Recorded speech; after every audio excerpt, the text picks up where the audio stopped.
2 Chronicles 33.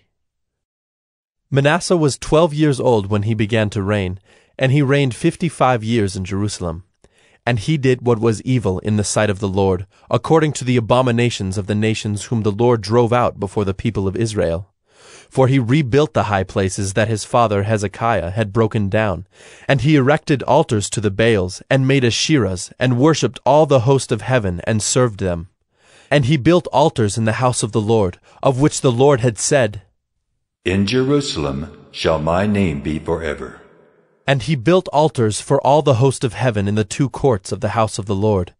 And he burned his sons as an offering in the valley of the son of Hinnom, and used fortune-telling and omens and sorcery, and dealt with mediums and with necromancers.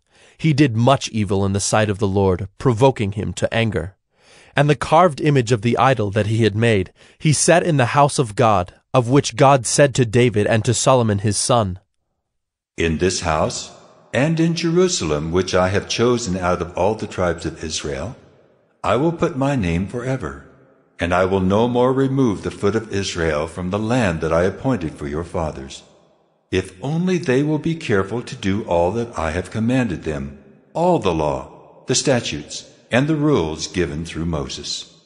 Manasseh led Judah and the inhabitants of Jerusalem astray, to do more evil than the nations whom the Lord destroyed before the people of Israel. The Lord spoke to Manasseh and to his people, but they paid no attention.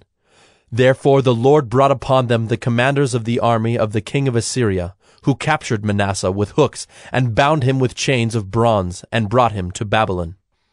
And when he was in distress, he entreated the favor of the Lord his God, and humbled himself greatly before the God of his fathers. He prayed to him, and God was moved by his entreaty, and heard his plea, and brought him again to Jerusalem into his kingdom.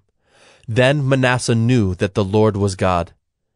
Afterward he built an outer wall for the city of David, west of Gihon, in the valley, and for the entrance into the fish gate, and carried it around Ophel, and raised it to a very great height. He also put commanders of the army in all the fortified cities in Judah. And he took away the foreign gods and the idol from the house of the Lord, and all the altars that he had built on the mountain of the house of the Lord and in Jerusalem, and he threw them outside of the city.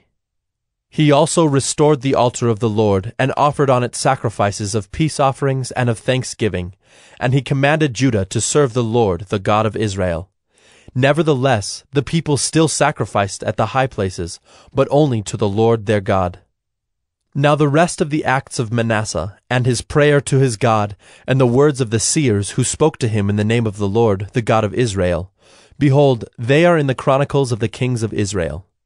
And his prayer, and how God was moved by his entreaty, and all his sin and his faithlessness, and the sites on which he built high places and set up the Asherim and the images, before he humbled himself, behold, they are written in the Chronicles of the seers. So Manasseh slept with his fathers, and they buried him in his house, and Amon his son reigned in his place. Amon was 22 years old when he began to reign, and he reigned 2 years in Jerusalem. And he did what was evil in the sight of the Lord, as Manasseh his father had done. Amon sacrificed to all the images that Manasseh his father had made, and served them. And he did not humble himself before the Lord, as Manasseh his father had humbled himself. But this Amon incurred guilt more and more, and his servants conspired against him, and put him to death in his house. But the people of the land struck down all those who had conspired against King Amon, and the people of the land made Josiah his son king in his place.